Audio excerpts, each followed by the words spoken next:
तो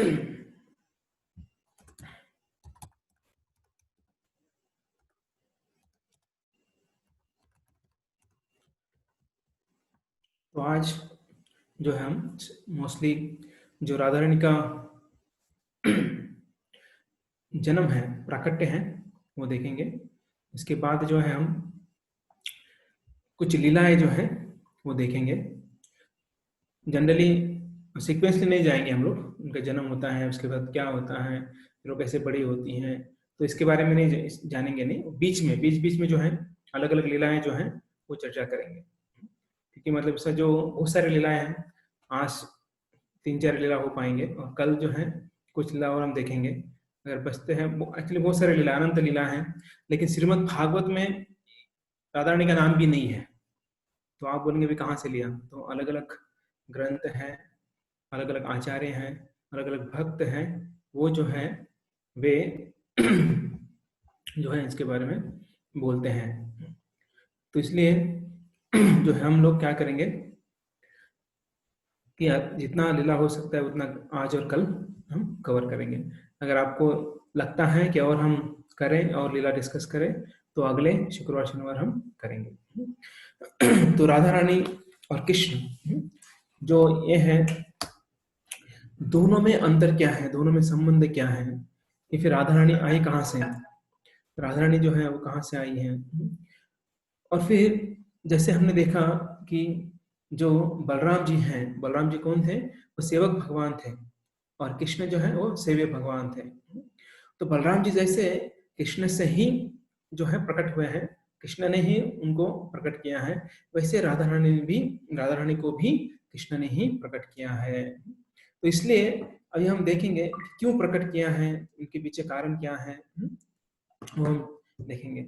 जनरली बहुत सारे लोग जो हैं कृष्ण के बारे में कम बोलते हैं बाहर वाले, और ज्यादातर राधा रानी के बारे में पूछते हैं कि राधा रानी कौन है, ये फिर क्या करती है, उनका रोल क्या है, कृष्ण और उनका शादी हुआ कि नहीं हुआ, नहीं हुआ, किसी और के साथ हुआ, तो ऐसा क्यों, भगवान होकर भी जो है वैसा क्यों करते हैं।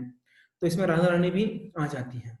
तो लोग जो है बिना प्रमाण के जो है ऐसा उल्टा पुल्टा बोलते रहते हैं, लेकिन हम देखेंगे प्रमाण के साथ, शास्त्रों के उदाहरण के द्वारा हम देखेंगे, राधा रानी के बारे में भी देखेंगे, तो ये क्लियर हो जाएगा कि हम हालांकि भक्ति कर रहे हैं, लेकिन हमको भी पता होना चाहिए कि राधा रानी है कौन, और शास्त्र में कहाँ बताया गया है राधा रानी के बारे में। तो ये हम आज चर्चा करेंगे।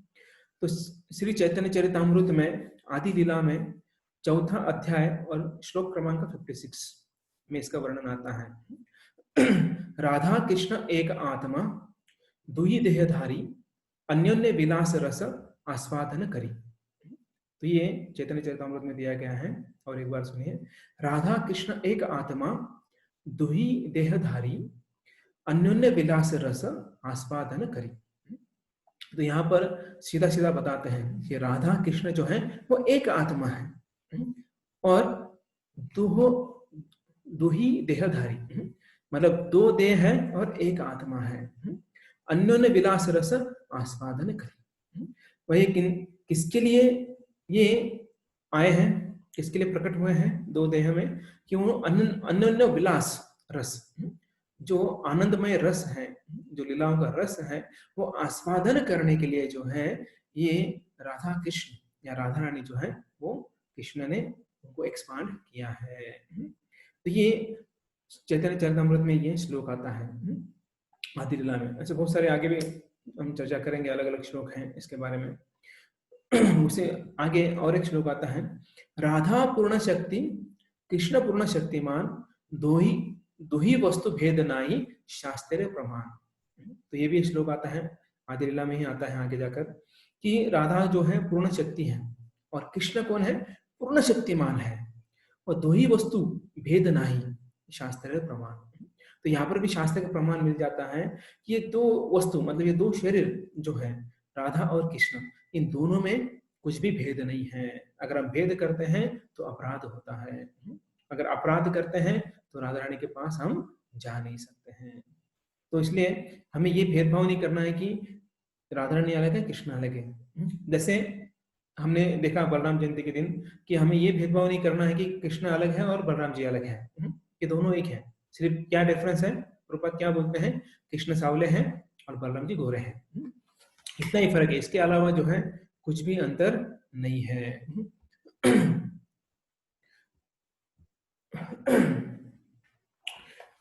तो उसके आगे हम चर्चा करेंगे कि ये राधा नाम जो है वो कैसे पड़ा।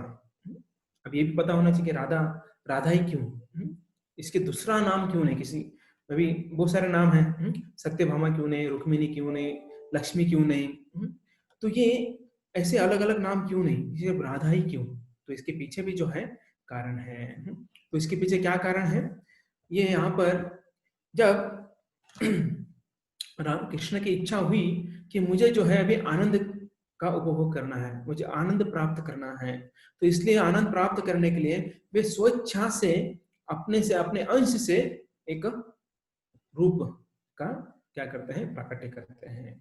तो किस रूप में, स्त्री के रूप में जो है वो प्राकट्य करते हैं। और ये स्त्री जो प्रकट हो जाती है, यहाँ कहाँ पे, गोलोक में प्रकट हो जाती है, जहां पर रास मंडल है। जिस रास मंडल में इस स्त्री का प्राकट्य हो जाता है, तब तुरंत प्रकट होने के बाद ही भागती भागती जो है वे सेवा में लग जाती है।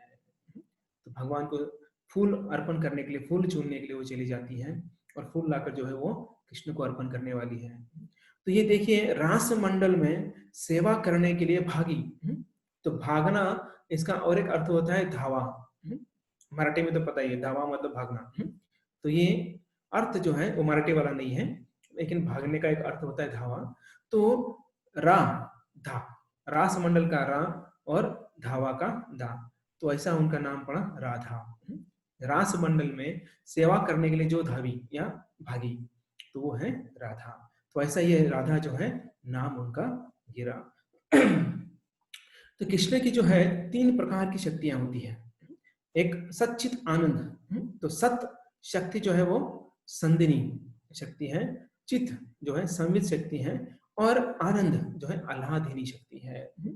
तो ये संधिनी शक्ति मतलब क्या है, तो संधिनी शक्ति मतलब जो हमेशा विराजमान रहते हैं, कभी उनका नाश होता नहीं है।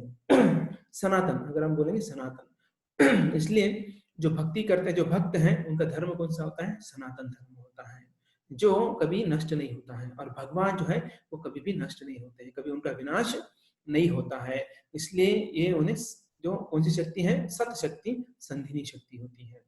चित्त शक्ति, चित्त मतलब संवित शक्ति। तो ये संवित शक्ति क्या है, तो इस संवित शक्ति में चित्त मतलब सभी चीजों का ज्ञान, सभी का ज्ञान जो है वो होता है, उसे कहते हैं संवित शक्ति। तो अभी हम जो है, हमें भी ज्ञान होता है, अगर कोई इंजीनियर है, कोई डॉक्टर है, कोई सीए है, या फिर कोई बिजनेसमैन है पर्टिकुलर चीजों में, तो कोई डॉक्टर है, तो ये इनको जो है, इनको उस फील्ड का ज्ञान होता है। फॉर एग्जाम्पल, अगर वो आई स्पेशलिस्ट है तो उसको आंखों के बारे में पूरा ज्ञान होता है, अगर सीए है अकाउंट्स के बारे में पूरा उसे ज्ञान होता है, लेकिन सभी प्रकार का ज्ञान उसे नहीं होता है। अगर सॉफ्टवेयर इंजीनियर है तो उसको उतना ही पता रहेगा, मेडिकल का नहीं पता रहेगा। तो अगर मेडिकल डॉक्टर है, उसे सॉफ्टवेयर का नहीं पता रहेगा। लेकिन कृष्ण ऐसे है, व्यक्ति है, उन्हें सब चीजों का ज्ञान होता है, इसलिए उन्हें जो है चित्त या संवित शक्ति उनसे निकलती है। तीसरा है आह्लादिनी शक्ति। तो ये आनंद जो आह्लादिनी, जो लादिनी मतलब जो आनंद जो है वो प्राप्त, जिससे आनंद प्राप्त करते हैं, वैसी शक्ति भी जो है कृष्ण से ही आती है। तो कृष्ण के 3 प्रकार की शक्ति होती हैं, संधिनी, संवित और आह्लादिनी, ऐसे 3 प्रकार के शक्तियां होती है। तो ये शक्ति का चर्चा क्यों, अभी आप बोलेंगे अभी राधा रानी की बात चल रही है, राधा कौन है वो चर्चा करने वाले हैं, तो शक्ति बीच में कहां से आ गई। तो हालांकि राधा जो है वो भगवान की शक्ति है, और ये जो राधा रानी जो है कृष्ण की शक्ति है।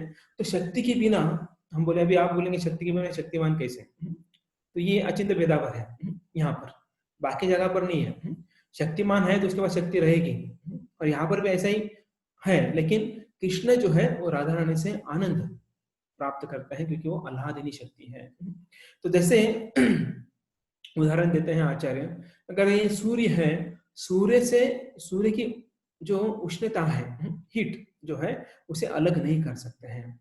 वैसे ही शक्तिमान से उनकी शक्ति को अलग नहीं कर सकते हैं। तो शक्तिमान की शक्ति कौन है? वो है राधा रानी। तो श्रीमती राधा रानी जो है वो कृष्ण की शक्ति है और कृष्ण जो है वो शक्तिमान है। अगर आप देखा जाए तो घर में बल्ब होता है और बल्ब के अंदर एक वायर होता है, तो टंगिस्टन जो बोला जाता है। तो वो जो वायर है, अगर वो वायर अगर ज्वाइन हुई है तो वहां से जो है प्रकाश होता है। अगर वो वायर नहीं है तो प्रकाश आएगी नहीं। तो ये जो वायर है वो किसके समान है? राधा रानी के समान है। और जो ऊपर जो बल्ब का जो कवर है वो कृष्ण कृष्ण है। तो हालांकि राधा और कृष्ण में कुछ भेद नहीं है। और इस सुखदेव गोस्वामी जो है श्रीमद् भागवत में एक भी बार जो है उन्होंने राधा रानी का नाम नहीं लिया।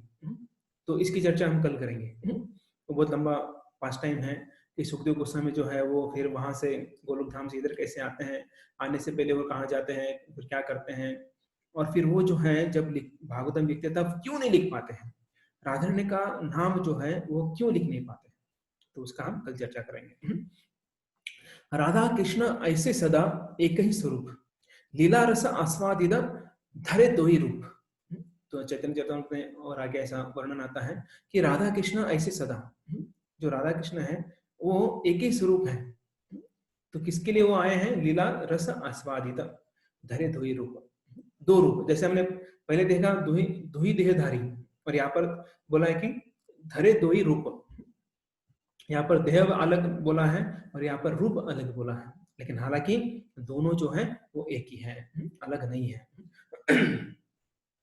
तो राधा और कृष्ण, श्रीमती राधा रानी और कृष्ण, इनका संबंध जो है वो शाश्वत है, लेकिन लोग इसे समझ नहीं पाते हैं। तो लोग जो है अलग अलग कहानियां बनाते हैं, उनके बारे में उल्टा पुल्टा बोलते रहते हैं। तो जैसे कोई ज्यादातर जो है रासलीला के बारे में ज्यादातर बोलते हैं, बाकी तो उनको लेना देना नहीं होता है। तो अगर हम उनको दूसरा कुछ बताने जाएं तो वो ध्यान नहीं देंगे। तो 3 साल पहले हम जब मायापुर जा रहे थे तो हावड़ा के पहले एक स्टेशन में उतरने वाले थे, तो समय था, सांतरागाछी में गाड़ी रुक जाती है, तो सब लोग बैठे होते हैं। तो एक व्यक्ति आकर पूछते हैं कि थोड़ा भगवान के रासलीला के बारे में बताइए। तो हमारे बाजू में एक भक्त थे, उनको बोला थोड़ा डिवाइस चालू कर दो इनके लिए। तो उन्होंने बताने लगे हम आत्मा है, शरीर नहीं है। तो व्यक्ति बोला ये नहीं चाहिए मुझे, वो बताऊं। तो फिर बोले पहले ये तो समझ लो, उसके बाद फिर उसके बारे में चर्चा करते हैं। तो वो उठ के चला गया। तो ये लोग जो है सीधा जो है ऐसे जानकारी जानना चाहते हैं जिसके लिए वो क्वालिफाइड नहीं है।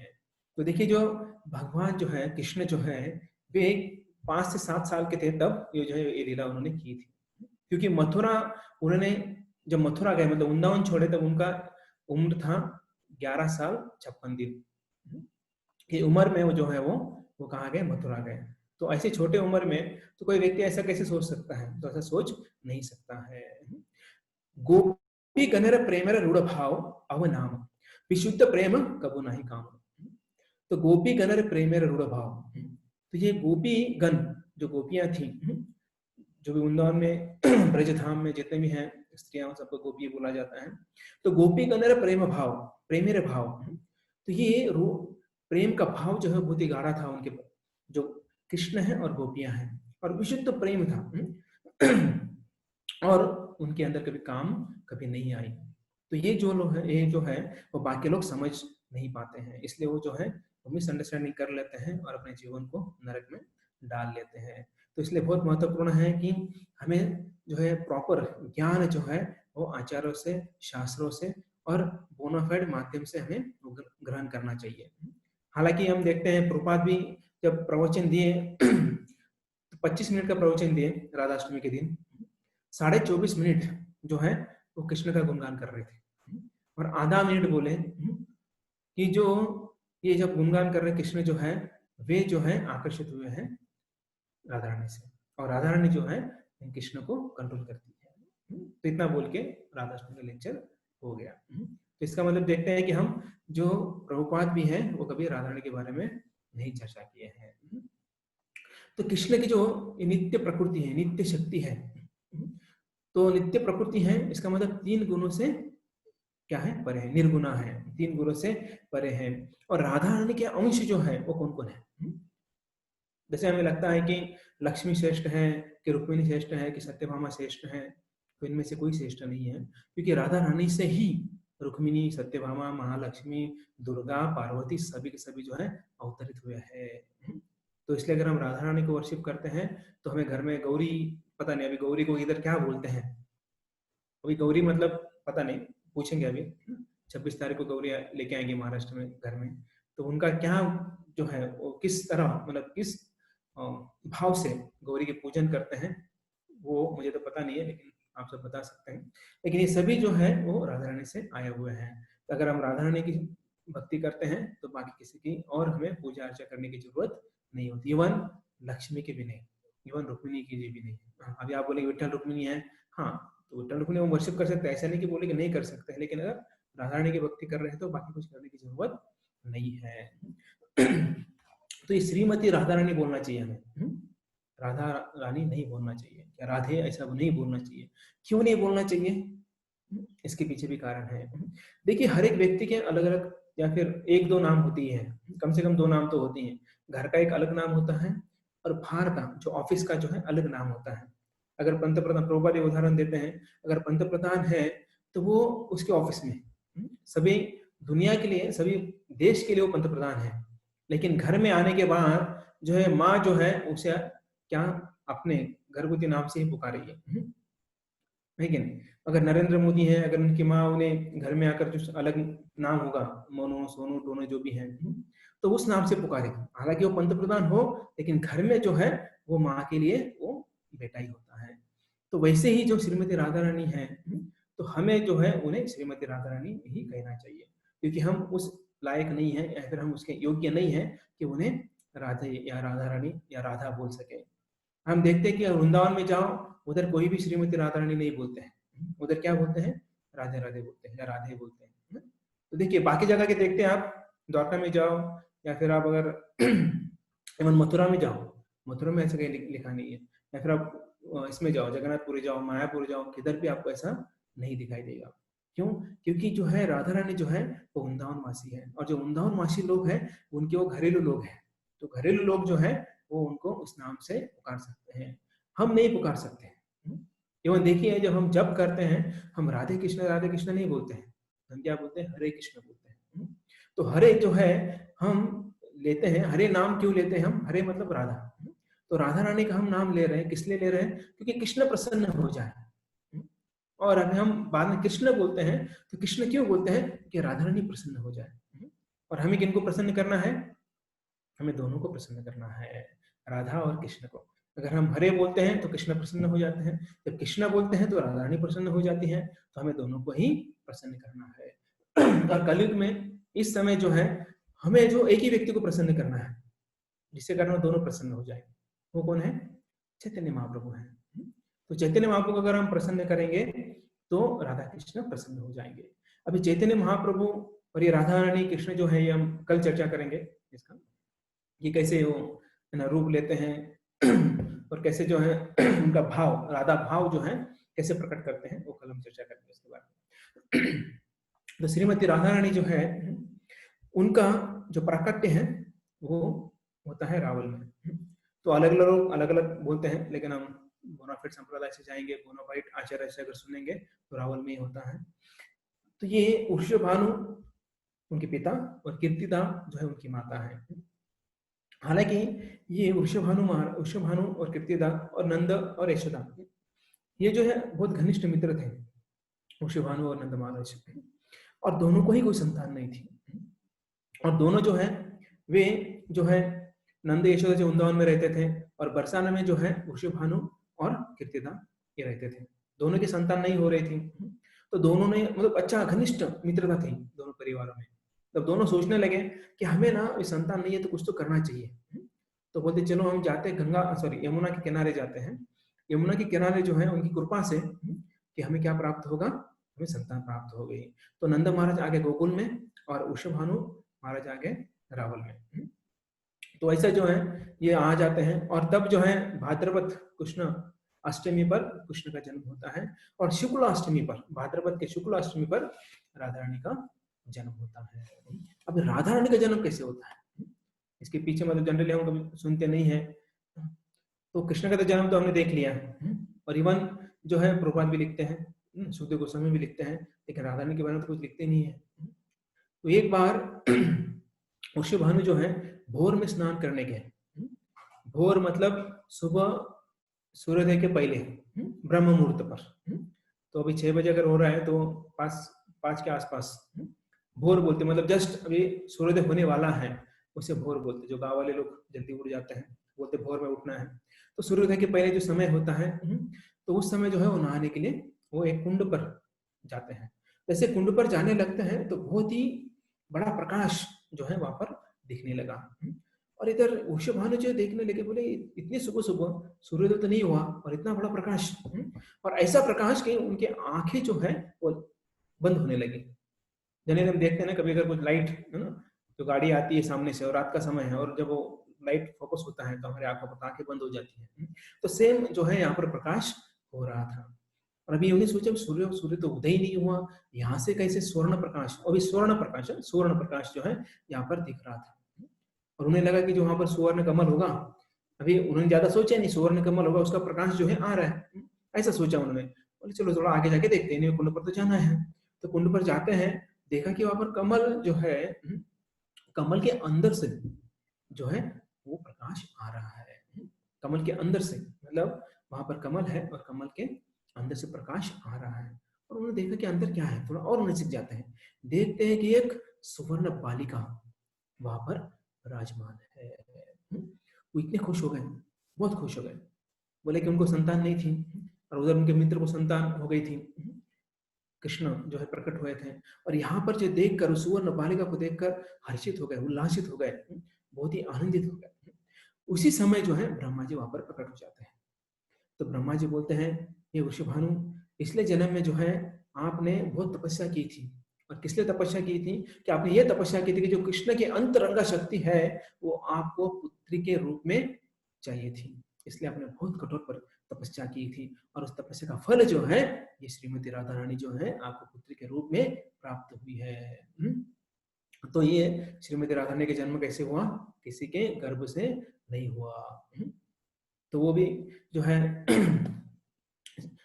जो श्रीमती राधा रानी है वो भी किसी के मतलब टच में या संपर्क में नहीं आना चाहती हैं सिवाय कृष्ण के। तो ये वृषभानु महाराज अत्यंत प्रसन्न हो जाते हैं और प्रसन्न होकर जो है उस बालिका को घर लेके आते हैं और उस कन्या को घर लेके आते हैं। सुबह सुबह की सुबह का टाइम था, उस समय तो लाइट नहीं थे, स्ट्रीट लाइट नहीं, कुछ नहीं थे। तो सीधा जो है अपने वो बालिका को घर में लेके आते हैं। आने के बाद फिर वो जो है वो पालने में रखते हैं। और फिर जो है जो कीर्तिदा है उनको बोलते थे, कीर्तिदा जी बहुत खुश हो जाती हैं क्योंकि उनकी इच्छा पूरी हो गई। और सब बताते हैं कि मैं गया था वो उनके पास स्वर्ण प्रकाश आया, फिर जब मैं गया तो बालिका दिखी और उसी समय जो ब्रह्मा जी आए और ब्रह्मा जी ने बताया कि हम दोनों ने तपस्या की थी, इसके कारण हमें पुत्री प्राप्त हुई और एक साधारण पुत्र नहीं है, ये है श्रीमती राधा है। लेकिन बाद में योग माया के कारण भूल जाते हैं।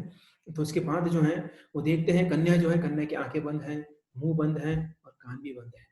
मतलब जो कन्या है ना देख पा रही है, ना आंखें खुली है, ना सुन पा रही है, ना बोल पा रही है, सब कुछ बंद है। तो सभी नाराज हो गए, बोले पुत्री मिली तो मिली लेकिन अंधी गूंगी बहरी मिल गई।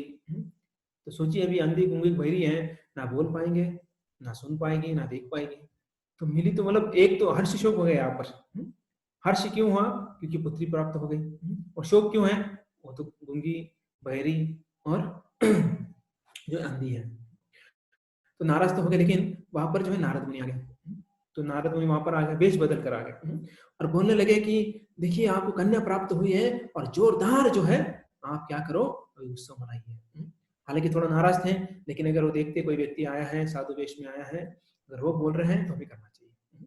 तो साधु को रिस्पेक्ट था, आदर था, तो उन्होंने बोला कि ठीक है हम जोरदार क्या करते हैं, अभी उत्सव की तैयारी करते हैं।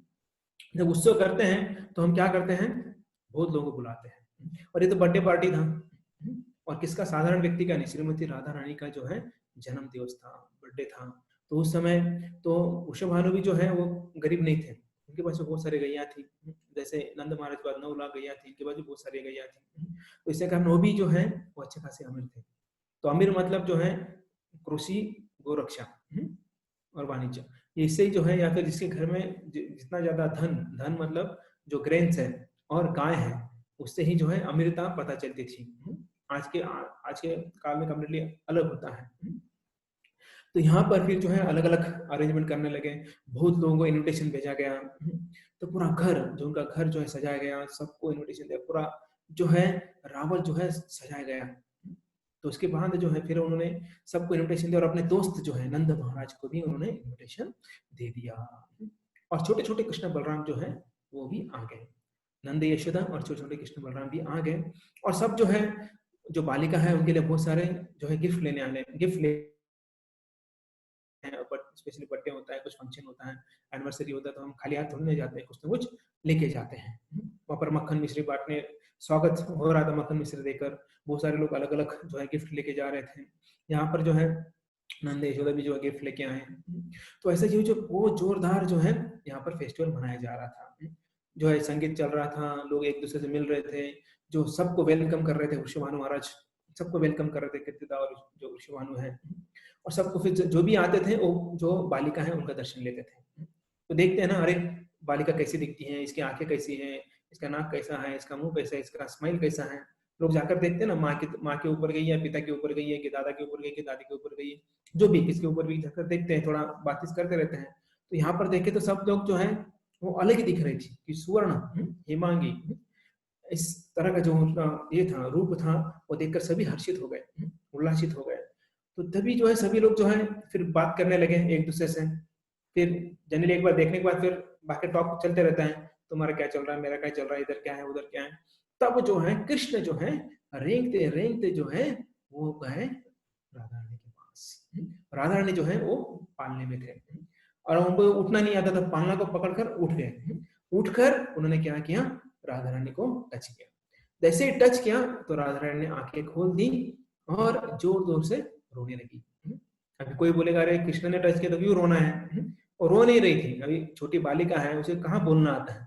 तो रोना मतलब वो भी क्या है, वो आनंदित हो गई, क्योंकि जब ये सब आने वाले थे कहाँ से, जब कृष्ण ने बोला अभी हम सबको कहाँ जाना है, चलो हमें धरती पर जाना है, तो राधा रानी को भी बोले चलो तुम्हें भी आना है।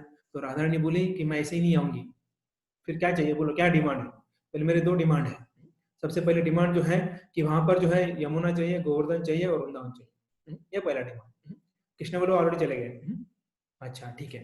दूसरा डिमांड क्या है, दूसरा डिमांड ये है कि मैं सबसे पहले आपको ही देखूंगी, आपके अलावा किसको नहीं देखूंगी, या तो मैं जन्म नहीं लूंगी, मैं नहीं आऊंगी। तो ये फिर कृष्ण बोले ठीक है, नो प्रॉब्लम, ग्रांटेड, सबसे पहले तुम मुझे ही देखना।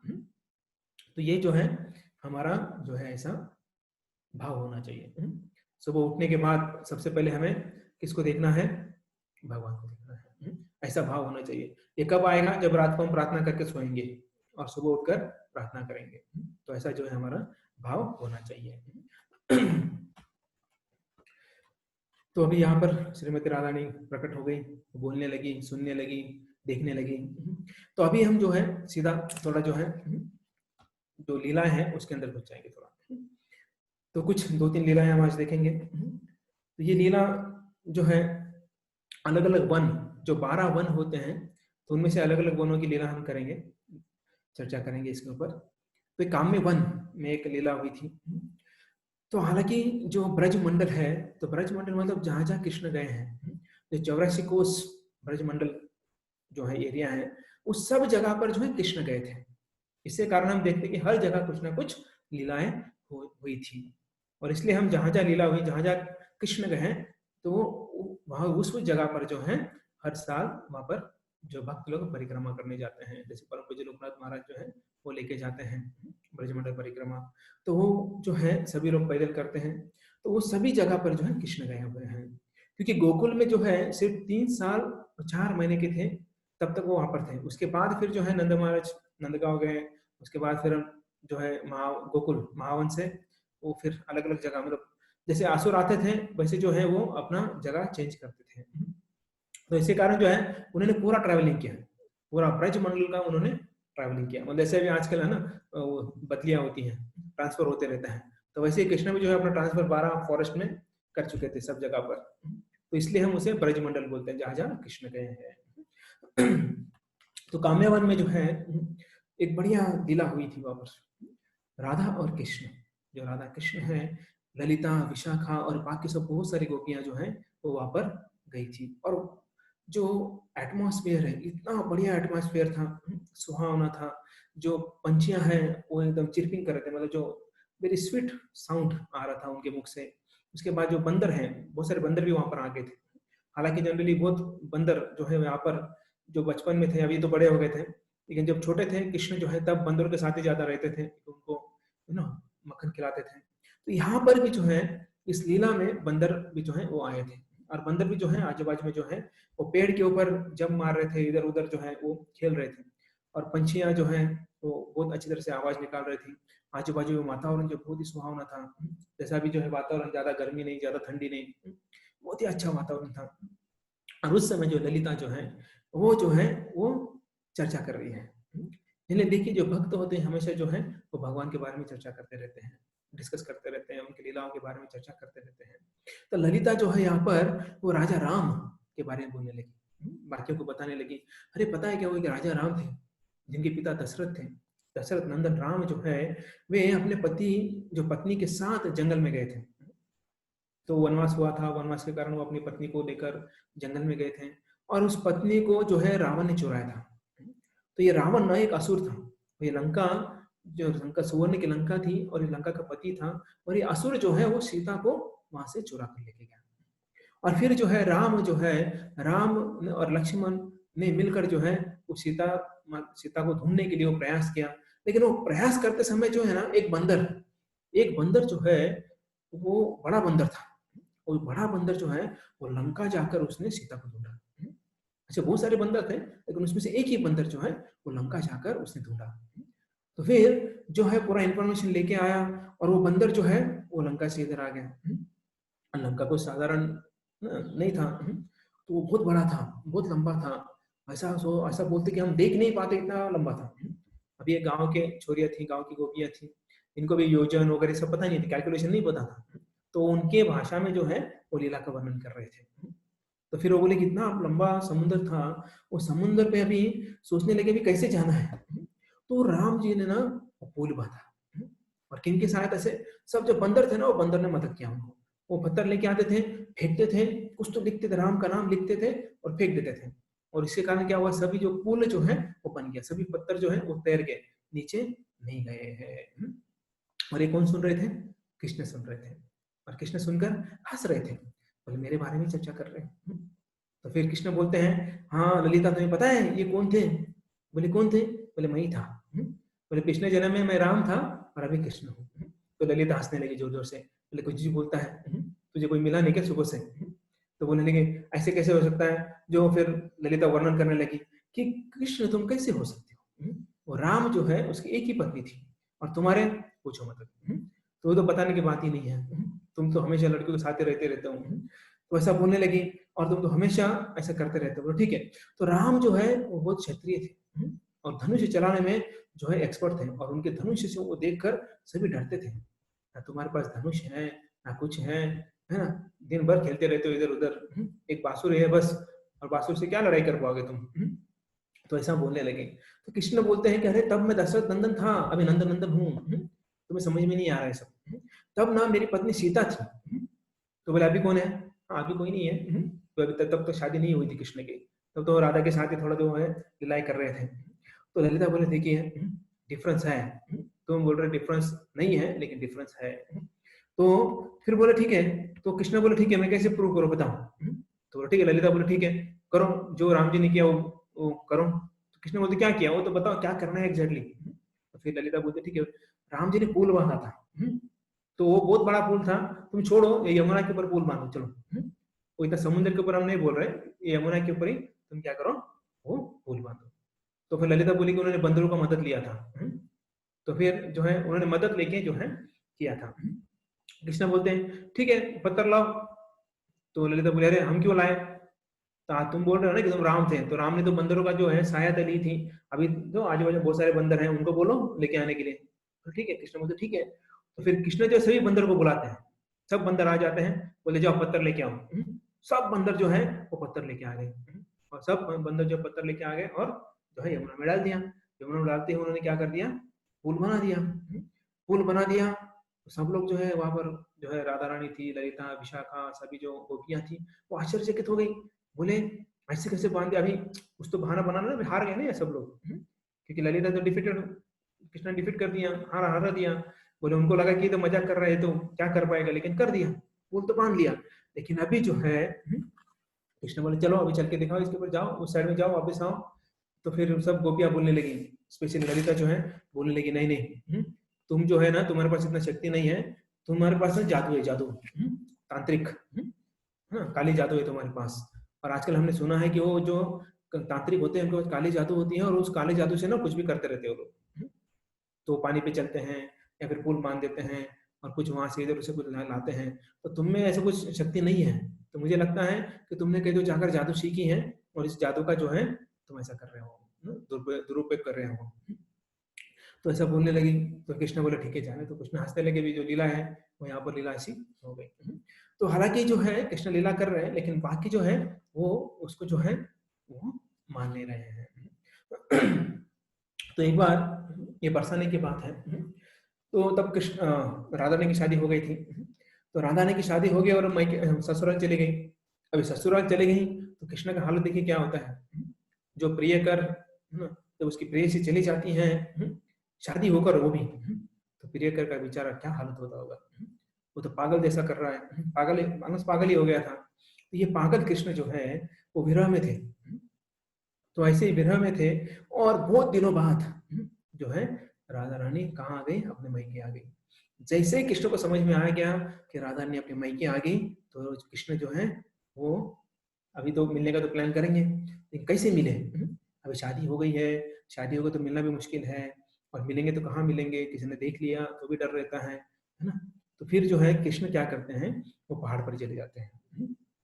पहाड़ पर चले जाते हैं, और पहाड़ पर जाने के बाद जो है वो एक पेड़ के ऊपर चढ़ जाते हैं, और पेड़ के ऊपर जाकर बैठ जाते हैं, और वहां पर बैठकर जो है वो आवाज निकालने लगते हैं, मोर का आवाज निकालते हैं।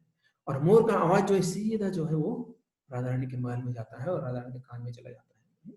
फिर राधा रानी के जब आवाज सुनाई देता है, वो समझ जाती है कि ये मोर नहीं है, ये चोर है। कौन चोर है? कृष्ण है। ये मोर नहीं है, ये कृष्ण है। अगर वो अभी सोचने लगे, अगर किसी ने आवाज सुन लिया और वो जाकर उधर चले गए तो हम पकड़े जाएंगे, इससे बेटर है कि मैं खुद ही चली जाती हूँ उधर, जल्दी जल्दी चली जाती हूँ। तो राधा रानी जो है तुरंत महल से निकलती हैं, उस पहाड़ पर आ जाती हैं, और पेड़ के सामने खड़ी हो जाती है। जैसे खड़ी हो जाती हैं तो कृष्ण जो है जंप मारते हैं, और एक दूसरे को देखने लगे। कुछ देर तक तो बात ही नहीं करने लगे, मतलब सब कुछ बंद था, सिर्फ देख रहे थे एक दूसरे को। कि इतने दिनों बाद जो है वे जो है एक दूसरे को देखने लगे, क्योंकि राधा रानी डर गई थी अगर किसी को पता चल गया हंगामा हो जाएगा। ऑलरेडी बहुत हंगामा हो चुका है, सबको पता चल गया था, है ना, हम मिलते हैं, बात करते हैं। तो ये सब जो है ऑलरेडी लोगों को पता था, अब ऐसा नहीं होना चाहिए, इसलिए खुद राधा रानी आ जाती है।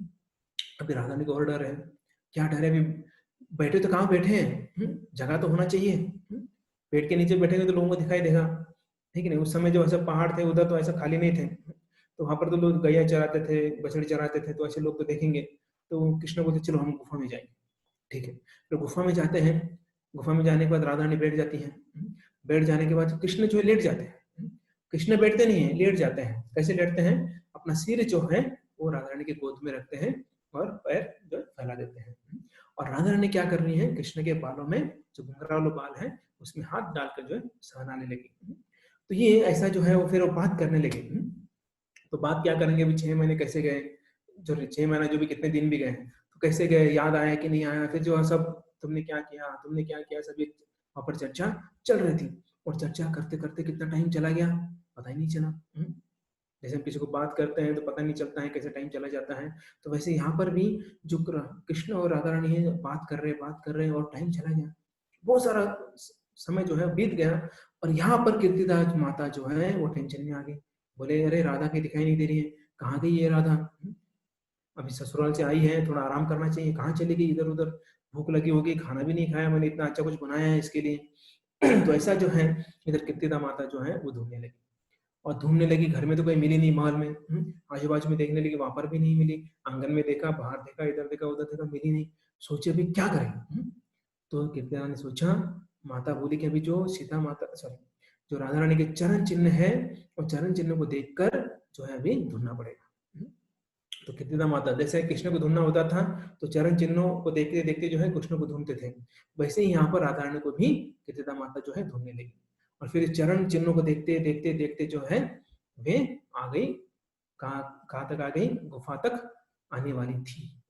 थोड़ा पहले अब ये तो राधा रानी इतनी ये हो गई थी, हिप्नोटाइज हो गई थी, क्योंकि इतने दिनों बाद जो है कृष्ण से मिल रही हैं तो बाकी कुछ भी याद नहीं आ रहा था। और इधर कृष्ण जो है, कृष्ण तो कभी ऐसा होते नहीं है, कृष्ण जो है हमेशा अलर्ट रहते हैं, किसी भी वक्त जो है कृष्ण अलर्ट रहते हैं। और कृष्ण को पता चल गया कि कीर्तिदा जो है वो आने वाली है, ये राधा रानी को नहीं पता था। तो अभी ये पता चल गया और कीर्तिदा माता आकर पहुंच गई कहां पर, दरवाजे पर, गुफा के एंट्रेंस पर पहुंच गई। और पहुंच गई तो जैसे पहुंच गई तो राधा रानी देखा तो डर गई, डर गई, बोले अभी क्या करूं, पकड़े गए, पकड़ गए ना, अभी कृष्ण है, राधा रानी है, और अभी कीर्तिदा माता क्या सोचेगी। लेकिन तब और वहां पर ऐसा था, उस गुफा में वन वे था, इन आउट एक ही जगह से, और बाकी कहीं डोर नहीं था, छुपने के लिए कुछ पिलर नहीं थे, पिलर के पीछे छुप जाए या कुछ ऐसा कुछ भी नहीं था। गुफा के अंदर गुफा भी नहीं थी, तो ऐसा कुछ भी जगह नहीं था। तब तक जब राधा रानी नीचे देखा तब देखा कि एक मोर जो है वहां पर है, मतलब कृष्ण जो है मोर के रूप में आकर वो जो है राधा रानी के गोद में सोए हैं। तो राधा रानी थोड़ा शांत हुई। और फिर कीर्तिदा माता पूछने, अरे राधा रानी तू क्या कर रही है यहाँ पर। तो फिर राधा ने बोलने लगी कि क्या मम्मी, मम्मी ने बोली तो माता जो है, माता मैं बोर हो गई, मैं बोर हो गई, इसलिए बोला बहुत दिन हो गए घर में रह रहकर बोर हो गए, थोड़ा घूम के आती हूँ। और घूम के आती हूँ और सो यहाँ पर जो मोर मुझे मिला तो मोर से मैं बात कर रही थी। तो ऐसा बोली। और फिर जो है तो वहां पर जो है, वहां पर फिर कहता है चलो तुमने खाया नहीं होगा, मैंने बहुत सारी चीजें बनाई हैं, तुम चलो मेरे साथ, अभी मैं तुम्हें खिलाऊंगी। और हालांकि राधा रानी के पास कौन थे, कृष्ण थे, और उन्हें झूठ बोला और वहां से निकले। फिर जैसे निकलने वाली थी तो वैसे बहुत ही सॉफ्टली जो है वो कृष्ण को हाथ से जो है साइड में रखती है। तो ऐसा रखने के बाद जो है वे रख देते हैं। तो अभी भी वो जो है मयूरकुटी हम बोलते हैं ना, तो वहाँ पर डांस किया था वो भी एक जो है वो अलग है। और एक जहाँ पर जो और एक जगह है जो है वहां पर जो है कृष्ण मोर बन गए थे। वो डांस का पास टाइम अलग है, ये पास टाइम अलग है। तो ये जो है तो पास टाइम जो है बहुत सारे हैं, तो अभी और एक हम देखेंगे। तो थोड़ा लंबा बड़ा पास टाइम है, इसको भी हम देखते हैं, थोड़ा समय लगेगा लेकिन हम ये पूरा करते हैं। तो ये पास टाइम समझने के लिए हमें भी बहुत दिमाग से नहीं हृदय से हमें जो है सोचना पड़ेगा। तो ये जब हम लीलाएं सुनते हैं तो हमें जो है हमारा जो बुद्धि है उसे भी हमें क्या करना है, थोड़ा ग्राउंड लेवल पर ही रखना है। और इस जो राधा रानी और कृष्ण इनके जो दो लीलाएं होते हैं तो इनका पोजीशन जो है वो बहुत ही उच्च स्तर पर है, लेकिन हमें जो है उन्हें नीचे नहीं लेके आना है। तो अभी यहाँ पर जो है एक लीला ऐसी हो रही है, तो इनकी शादी हो गई थी, राधा रानी की शादी हो गई थी, फिर भी ये जो है चुपके चुपके मिलते थे। अगर राधा रानी जो है अगर आती थी कहीं पर तो कृष्ण वहां पर चले जाते थे और वहां पर फिर वो बात करते थे। और बाकी ललिता विशाखा इनको सबको पता था, जो बाकी जो है वो सब अरेंज करते थे।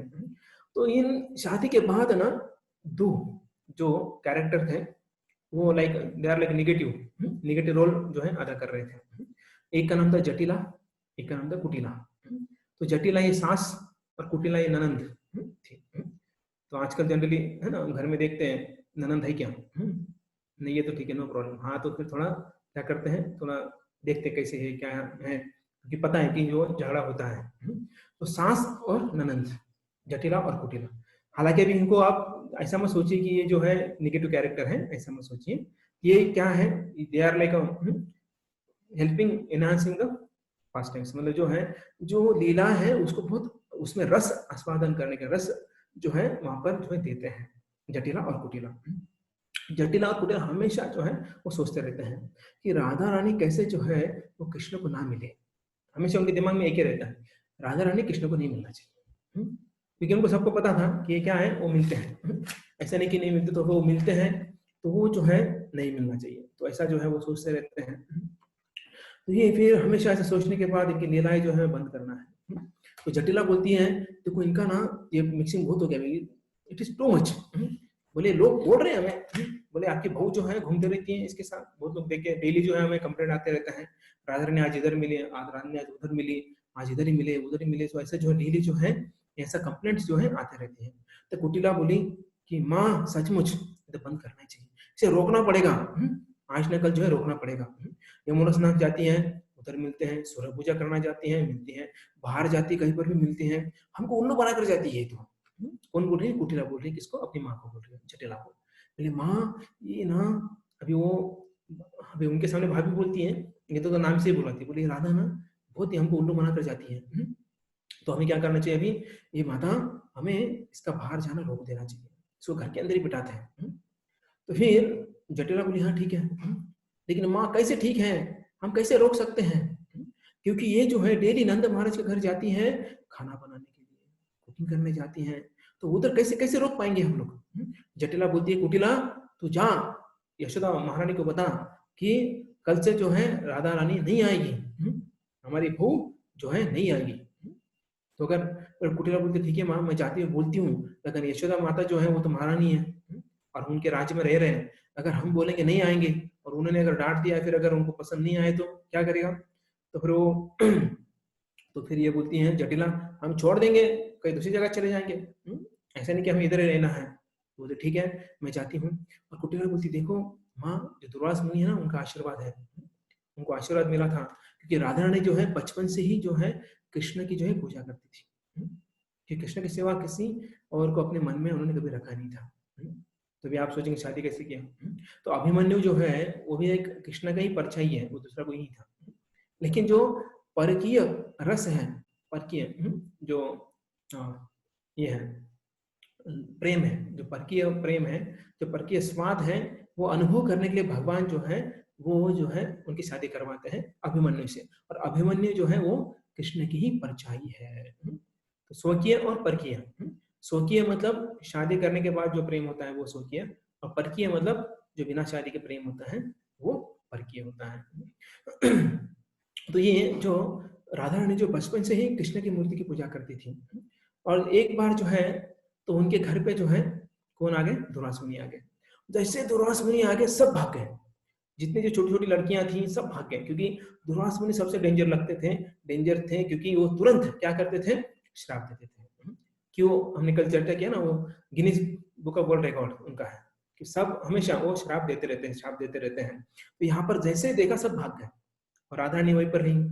तो राधा रानी को देख के वो एकदम मोहित हो गए, इतनी सुंदर दिख रही थी राधा रानी, इतनी सुंदर सुवर्ण सुवर्ण कांति वाली जो राधा रानी है उनको देखकर वो मोहित हो गए, और मोहित हो गए और वो बोलने लगे ये बेटियां मुझे तुम कुछ बनाकर खिलाओगी? तो बोले महाराज जी आपको क्या बनाओ? मैं बोले स्वीट राइस बनाओ। ठीक है। तो फिर ये राधा रानी जो सब सामान लेती हैं, दूध जो गोविंद भोग राइस होता है, फिर शक्कर होता है, फिर काजू किशमिश होता है, सब लेती हैं और बहुत ही बढ़िया तरह से बनाकर लेके आती हैं, और वो स्वीट डिश जो है वो देती है दुर्वास मुनि को।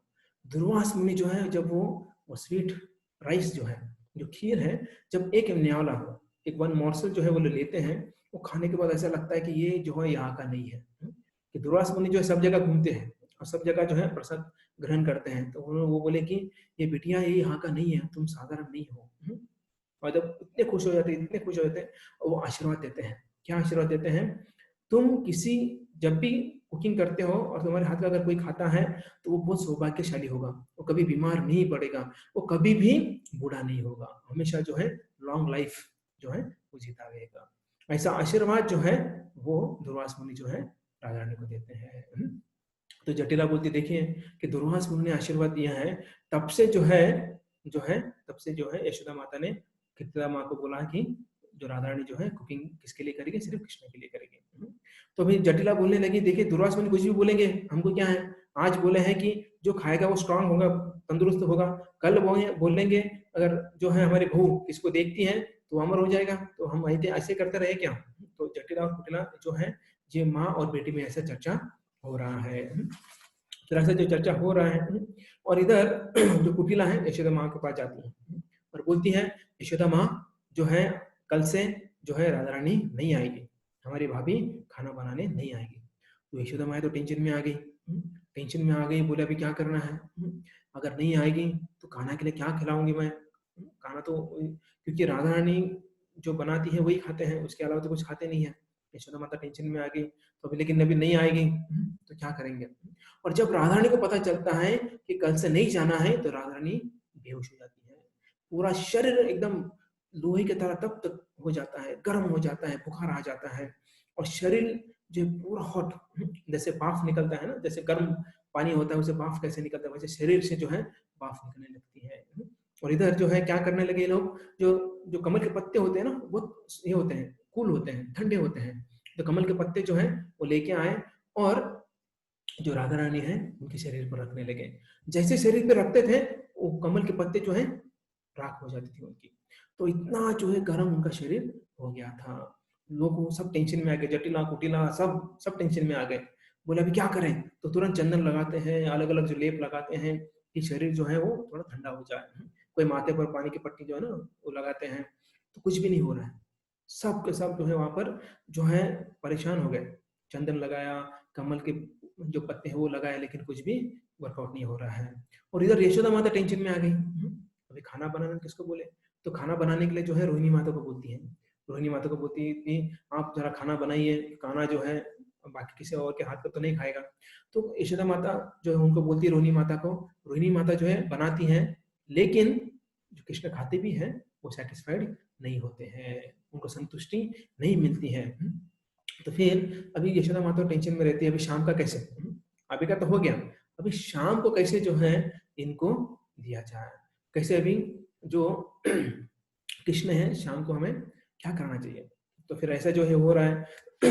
तो अभी जो धनिष्ठ नामक नौकर होते हैं, धनिष्ठ को जो है वो जावत, जावत मतलब जो राधा रानी का ससुराल है जावत में, तो जावत भेजती है और बोलती है जाओ उधर और राधा रानी को बोलो कि केक और थोड़ा ड्राई स्वीट्स जो है कृष्ण के लिए बनाओ, तो बना के लेके आओ, तो आज शाम को और कल भी खाएगा। तो यशोदा माता ऐसा सोचती है। फिर धनिष्ठ जो है वो जाता है। धनिष्ठ जाने के बाद जो राधा रानी के पास जाता है और बोलता है, कान में बोलता है कृष्ण आ गए।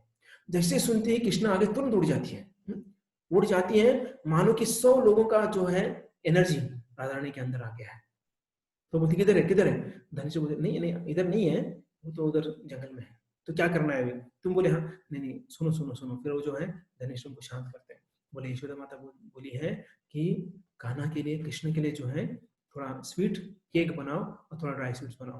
तो तुरंत वो खुश, बहुत खुश हो जाती है। बोले ठीक है, कान्हा नहीं आए तो नहीं आए, लेकिन कुछ तो सेवा मिली है ना। तो तुरंत खुश हो जाती है और फटाफट फटाफट बनाती है।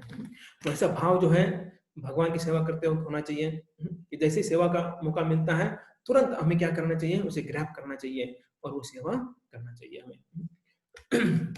दूसरों को बांटना नहीं चाहिए। जब सेवा हमें आता है तो हमें करने का प्रयास करना चाहिए। हाँ, बहुत ज्यादा आता है तो हमें दूसरों का हमें मदद लेना चाहिए।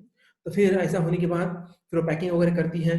तो पैकिंग करते समय जो है फिर वो धनिष्ठ को बोलती है, राधा रानी मैं बहुत विरह में हूँ, मुझे बहुत याद आ रही है, आई एम मिसिंग कृष्ण। तो धनिष्ठ बोलते कृष्ण ऑल्सो मिसिंग यू।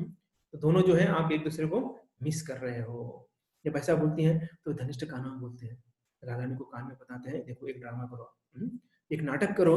क्या नाटक करो? कि ऐसा अभी ऐसा नाटक करो मैं जाने के बाद कि तुम्हें सांप ने काट लिया है। और ऐसा बोलने के बाद फिर मैं कृष्ण को सपेरी, सपेरा नहीं सपेरी बनाकर जो है लेके आता हूँ। समझ में आ गया कि अगर जेंट्स आएगा तो प्रॉब्लम हो जाएगा, इसलिए कृष्ण को लेडीज जो स्त्री का रूप धारण कर जो है मैं उसे लेके आऊंगा, भेज दूंगा।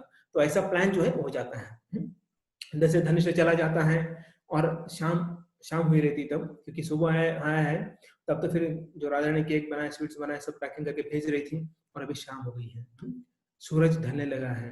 और क्या करती है राधा रानी, पीछे आंगन में जाकर जो है जोर जोर से चिल्लाने लगती है, सांप ने काट लिया, सांप ने काट लिया, सांप ने काट लिया। आवाज सुनते ही सब लोग वहां पर आ जाते हैं। सबसे पहले विशाखा भागते भागते वहां पर आ जाती है और बोलती है क्या हुआ क्या हुआ क्या हुआ। तो फिर जो है बोलने लगती है मुझे सांप ने काटा, सांप ने काटा। और फिर वहां पर फिर जो राधा रानी बोलने लगती है कि मैं अभी मर जाऊंगी, ये पूरा सांप पता नहीं क्या हो गया, सांप ने काट लिया, सांप तो काट के चला गया, अभी मेरा कुछ बचा नहीं, मेरा जीवन बचा नहीं है, मैं मर जाऊंगी अभी। ऐसा विलाप करने लगी, जोर जोर से रोने रोने लगी और फिर वहां पर बेहोश हो गई। तो बेहोश की हालत में जो है फिर जटिला बोलती है, सासू माँ बोलती है, ललिता विशाखा इसको जो है उठाओ, जरा अंदर लेके आओ। तो ललिता को बोलती तू इसके पास रुक, मैं जो है मैं डॉक्टर को लेके आती हूँ। तो डॉक्टर को लेके आती हूँ। तो ऐसा जो है फिर वो अभिमन्यु को पास गई और बोलने लगी चलो हम डॉक्टर को लेके आते हैं। तो यहाँ पर जटिला जो है को जो है जटिला ललिता को पूछती है, ये ललिता ये सांप कैसे काटा? सांप आया कहाँ से यहाँ पर? तो फिर ललिता बोलने लगती है, शाम को जब राधा रानी आंगन में गई थी तो वहां पर देखा कि एक जो मणि है वो चमक रहा था, जो अंधेरा हो गया था, मणि चमक रहा था। तो राधा रानी को लगा कि वो उसका मणि गिरा है, उसका जो ज्वेलरी में से एक मणि गिर गया है। तो उसे पता नहीं था कि वो सांप के सिर के ऊपर का मणि है। वो जा गई वहां पर और मणि को हाथ लगाने लगी, तभी जो है सांप ने काट लिया और सांप भाग गया। तो ऐसा बोली, बोले हाँ अभी तो अभी क्या करें?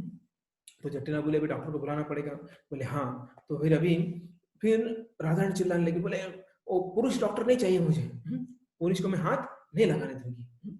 तो फिर तो जटिला बोलने लगी, अरे मेरे बहू ऐसा नहीं बोलते हैं, जब बीमार होते हैं ना व्यक्ति, वो दवा बोलकर दारू भी दिया ना तो पीना चाहिए।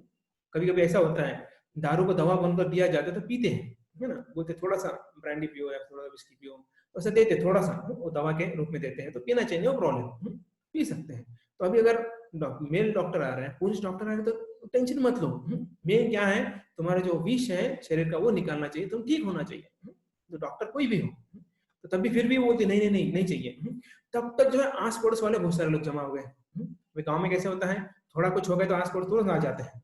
तो कभी भी हो, शहर में थोड़ा ऐसा नहीं होता है, बाजू के फ्लैट में मर भी गया तो कोई नहीं आता है, कोई लेना देना नहीं है, लेकिन गांव में ऐसा नहीं होता है। गांव में तुरंत सब लोग आ जाते हैं। जैसे आ गए तो बोलने लगे, अरे फिर वो सब एक पड़ोसन बोली, अरे पता है वो कृष्ण को बुलाओ। तो जटिला कुछ सामने लगे, बोले क्यों कृष्ण को क्यों बुलाना है? अरे बोले पता है ना उसने कालिया नाग का पूरा विष निकाल दिया था, ये तो छोटा सांप है तो आसानी से निकाल देगा, सबको पता है ये तो फिर जो है राधा रानी गुस्सा हो गई, बोले नहीं, उस कृष्ण का नाम भी मतलब मेरे सामने, उसके कारण मैं पूरी बदनाम हो गई हूँ वृंदावन में। तो ऐसे जो बोलने लगे, लेकिन नाटक कर रही है, क्योंकि वो तो दिखाना है ना, नाटक करने लगे हैं। बोले कि उसका नाम भी लो, मैं पूरा मुझे बदनाम करके छोड़ दिया इसने, कृष्णा है तो मैं मर जाऊंगी। तो हालांकि कृष्ण का और इनका प्लान रहता है सब कुछ, लेकिन जो है सब बोलना पड़ता है। तो जटिला खुश हो गई, अंदर ही अंदर खुश हो गई, मेरी बहू जो है अभी कृष्ण से तिरस्कार करने लगी है। तो फिर जटिला बोलती है, देखे ललिता तो इसका ख्याल रख, मैं पूर्णमासी के पास जाती हूँ। जो पूर्णमासी मतलब जनरली जो दादी माँ होती है, जो पूरे है ना वहाँ पर वृंदावन में जब भी कुछ संकट आता है, जब भी कुछ पूछना होता है तो पूर्णमासी के पास जाते हैं। तो पूर्णमासी के पास जाते हैं, जाते जाते बीच में जो है नंदमुखी मिल जाती है। नंदमुखी कौन है? गर्ग मुनि की बेटी, जो गर्ग मुनि की बेटी है वो मिल जाती है। तो नंदमुखी को बोलती है, अरे तुम यहाँ कैसे हो, यहाँ हो? बोले हाँ हाँ मैं यहाँ, बोलिए क्या करूँ? तो फिर जटिला बोलती है, नंदमुखी तुम्हारे पिता को तो बहुत सारे मंत्र तंत्र पता है। बोले हाँ पता है, अभी क्या करूँ? बोले तुम्हें भी कुछ पता होगा। बोले नहीं करना क्या है वो तो बताओ। बोले मेरे बहू को ना सांप ने काट लिया है। बोले हाँ, राधा को सांप ने काट लिया है? बोले हाँ। तो तुम्हें अगर कुछ मंत्र पता है चलो ना, कुछ मंत्र मार कर निकालो। एक्चुअली उस समय दवाई नहीं होती थी, जो बिच्छू काटता था, सांप काटता था, तो जो है वो तांत्रिक मंत्र आकर जो है वो मंत्र डालकर जो है वो विष को निकालते थे। अभी भी गांव में ऐसा होता है, कुछ कुछ गांव में। तो फिर वो बोले हाँ, नंदमुखी बोले लेकिन मुझे तो नहीं पता है मंत्र। हाँ लेकिन मेरी सिस्टर है, मेरी बहन है विद्यावली, उसको पता है। हालांकि उसका शादी हो गया, वो उसको काशी में दिया है, लेकिन आजकल वो आ गई है, मैके आ गई है, तो घर पे ही है। तो चलो उसके पास जाते हैं, उसे उसे बोलते हैं, उसे रिक्वेस्ट करते हैं। तो फिर नंदमुखी और जो है जटिला दोनों कहाँ जाते हैं? दोनों घर पे जाते हैं। घर पे जाने के बाद इनको बोलते हैं कि ये विद्यावली, बोले हाँ हाँ बोलिए बोलिए। बोले ये ना तो मेरे बहू को ना सांप ने काटा है, और मुझे पता है कि तुम्हें मंत्र आते हैं, तो मंत्र जो फूक कर जो है उस सांप का विष निकाल दो।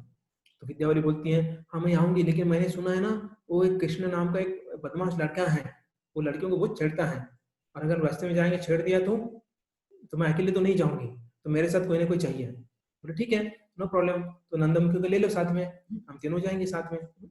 साथ में जटिला तो जाएगी, लेकिन आते हुए प्रॉब्लम होगा ना। बोले हाँ चलो हम तीनों साथ में जाते हैं। फिर वो तीनों जो है निकल लेते हैं। विद्यावली बोलती देखिए तो कृष्ण, ये विद्यावली कौन है? कृष्ण है। कृष्ण जो है विद्यावली के रूप में ऑलरेडी यहाँ पर बैठे थे, पूरा एकदम मेकअप वेकअप करके जो है वो बैठे थे। और कृष्ण जो कौन सा भी रूप ले सकते हैं, तो उनको पहचानना बहुत मुश्किल हो जाता है। तो फिर यहाँ पर फिर वो बोलते देखिए हम तो ब्राह्मण हैं, गर्ग मुनि की बेटी ना, तो बोले हम तो ब्राह्मण हैं, तो हम ऐसे किसी के घर नहीं जाते हैं हम लोग, चलो भाव खाने लगे थोड़ा। अगर ऐसे ही मान लिया तो कैसे होता। पहले तो कृष्ण का बताया, दूसरा बोलने लगे हम तो ब्राह्मण हैं, हम किसी के घर में नहीं जाते हैं, वो तो गौली है।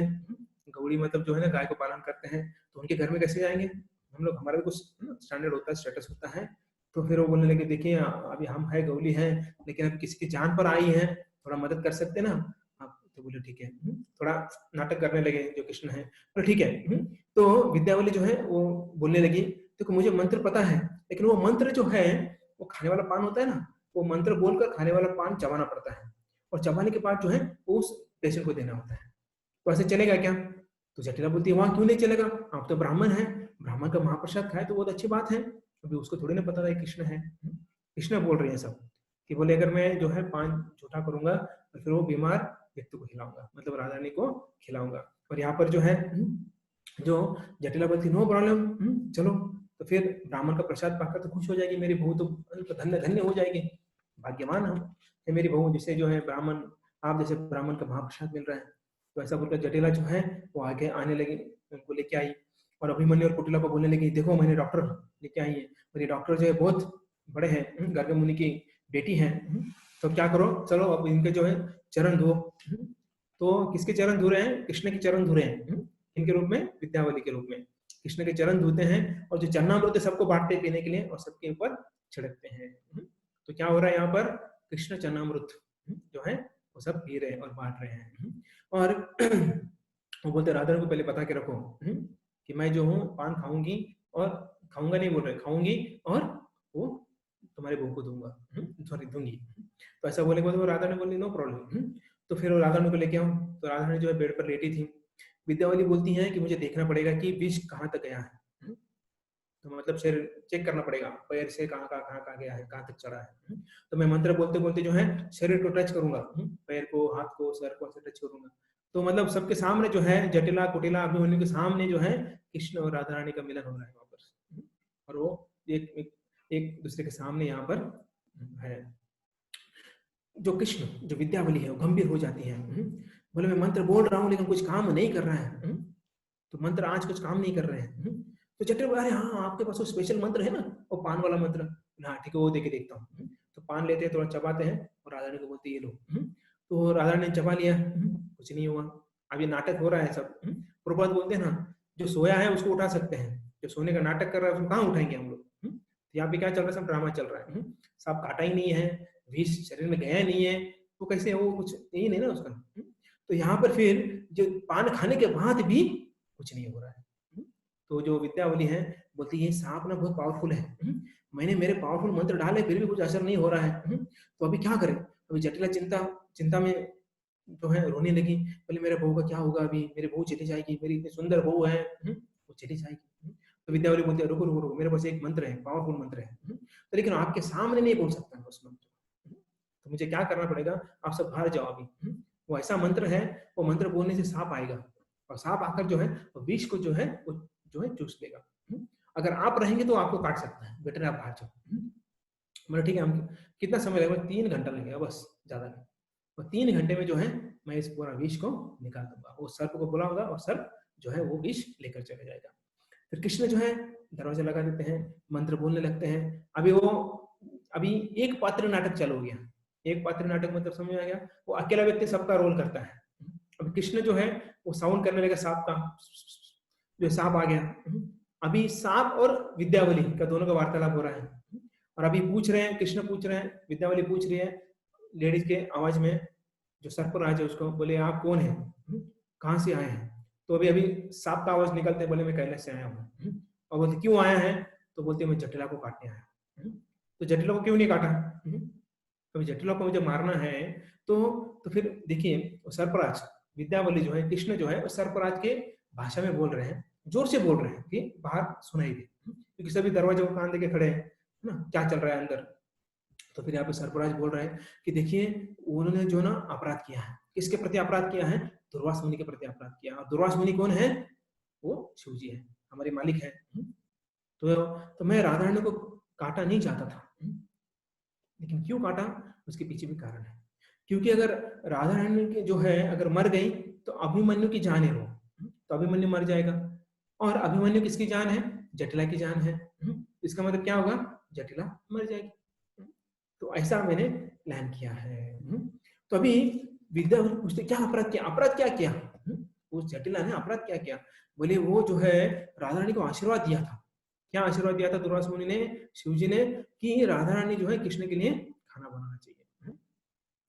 जो और किसके लिए, क्योंकि ऑलरेडी ये ट्रेंड चल रहा था, तो ये सब चल रहा था, रेगुलर रूटीन चल रहा था, तो ये जटिला ने बंद करवा दिया।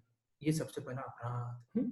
तो फिर अपराध का था जो राधा रानी को रोक दिया कृष्ण के घर जाने के लिए, सबसे बड़ा अपराध है। तो फिर शिवजी ने मुझे बोला, गुस्सा हो गए, बोले जाके जटिला को क्या कर, काट के आ जा, मार के आ जा। तो फिर ये सुनते ही जो है वो सांप जो है वहां पर था, जो सब कुछ उतर गया था आगे। जटिला जोर से अंदर आ गई, चिल्लाने लगी, बोले सरपराज, बोलो मुझे माफ करो, मुझे काटना नहीं, मुझे छोड़ दो, मुझे बख्श दो, मैं सटिया गई हूँ, बुढ़िया हूँ, मेरा दिमाग नहीं चल रहा है, भूल जाती हूँ बार बार क्या बोलती हूँ क्या नहीं बोल रही हूँ। वैसा जोर जोर से चिल्लाने लगी जटिला। बेहोश होने के बाद फिर जो है कृष्ण जो है बोलने लगे, नो प्रॉब्लम नो प्रॉब्लम, अभी आप क्या करो, इसका सोल्यूशन निकालेंगे हम लोग। तो बोलते हाँ क्या क्या सोल्यूशन, तो सर्प बोलने लगे ठीक है, मैं जो है विष निकालूंगा तुम्हारे बहू का और मैं चला जाऊंगा, लेकिन एक बात याद रखना, कभी भी बहू की निंदा नहीं करनी है। और दूसरा बात है कि जो है तुम्हारी बहू जो है वो नंद महाराज के पास जाएगी कृष्ण के लिए कुकिंग करने के लिए। तो जटिला बोलती कहाँ जाना है जाने दो, नो प्रॉब्लम, डेली जाने दो, किधर घूमना है घूमने दो, मैं कभी पूछूंगा नहीं। और अगर बोले अगर नहीं ऐसा हुआ तो मैं ऐसा डसूंगा कि तुम मर जाओगे। तो जटिल बोले नहीं नो प्रॉब्लम, आप जो करना है करो, नो प्रॉब्लम। आज से राधा को बोले, राधा ने आज से तुम फ्री हो, कहाँ जाना है जा सकते हो। तो ऐसा हो गया। अभी जो है राधा रानी ठीक हो गई, सांप चला गया। तो सब लोग जो है वहां पर सब साथ में आ गए, पड़ोसी इधर उधर सब लोग आ गए, सब लोग जो है, और कृष्णा हंस रहे इधर, और पड़ोसी जो आकर बोलने लगे विद्यावली ने बचा लिया, विद्यावली ने बचा लिया। तो यदि विद्यावली ने बचा लिया, कुछ कार्य किया है तो उसे कुछ देना चाहिए। तो फिर जटिला बोलती हाँ राधा ने एक नेकलेस निकाल के दे दे उसे। तो एक नेकलेस, थोड़ा सा आस पड़ोस वाले बोले अरे जान बचाया है, सिर्फ एक नेकलेस से क्या होगा। तो फिर जटिला बोलते ठीक है और गहने दे रहे। तो फिर बहुत सारे गहने जो है राधा रानी लेके आती हैं, और जटिला कुटिला बोलती है नहीं भी क्या कीर्तिदा और यशोदा माता तो वो थोड़े ना गरीब है, वो तो बहुत अमीर है, वो देंगे और दे दो दे दो और दे दो। तो फिर खुद वहां पर राधा रानी किसको श्रृंगार कर रही है, कृष्ण को श्रृंगार कर रही है, उनको सजा रही है। तो सजाया गया है पूरा एकदम, सोचिए जो मिलने नहीं दे रहे थे घर में आकर कृष्ण का श्रृंगार जो है कौन कर रहे हैं, राधा रानी कर रही है। अभी राधा रानी श्रृंगार कर रही है और अभी बहुत लेट हो गया। विद्यावली बोलती चलो मैं जाती हूँ अभी। विद्यावली बोलती अपने बहन को बोलती है नंदमुखी को, दीदी चलो जाते हैं। तो जाने के लिए निकले तो जटिला बोलती अरे इतने रात में कहाँ जाएंगे, बोले क्या करें जाना तो पड़ेगा ना। बोले नहीं नहीं नहीं इतना रात में मत जाओ, अच्छा नहीं है। लोग क्या बोलेंगे, हमने आपसे सेवा कर लिया और आपको भेज दिया, नहीं आज आज आप इधर ही रुको। और फिर जो कुटिला बोलने लगी, कुटिला माँ वो सांप अभी रात को भी आ सकता है, बोले हाँ सांप रात को भी आ सकता है, अगर कुछ हो गया तो विद्यावली को इधर ही रुका। तो विद्यावली बोलते अभी क्या करो, आप बोलते तो रुक जाती हूँ। तो फिर जटिला बोलती देखो आप राधा रानी के साथ ही रहो, क्योंकि अगर सांप ने काटा तो आप एक रूम में रहो दोनों, नो प्रॉब्लम, कल सुबह चले जाना। तो ऐसे जो है जो भगवान जो है ऐसे अलग अलग रूप में जो है आकर लीलाओं में जो है आस्वादन रस प्रदान करते हैं। तो ये समझना जो है हमारे बस की बात नहीं है। सुनने को अच्छा लगता है लेकिन भगवान जो है मनुष्य रूप धारण करते हैं सिर्फ भक्तों को आनंद देने के लिए। तो ऐसे लीलाएं बहुत सारे हैं, तो कल हम कंटिन्यू करते हैं, समय ज्यादा हो गया है। तो कल हम जो सुखदेव गोस्वामी का भी हम देखेंगे, जो सुख मतलब पैरट बनते हैं, फिर वो सब कैसे राधा रानी जो है वो उनको यहाँ पर बुलाती हैं। उसके बाद जो है राधा रानी और कृष्ण जो है वो चैतन्य महाप्रभु के रूप में आते हैं, तो वो भी थोड़ा देखेंगे हम लोग। और उसके बाद जो है अलग अलग थोड़ा अलग पास्ट टाइम हम देखेंगे।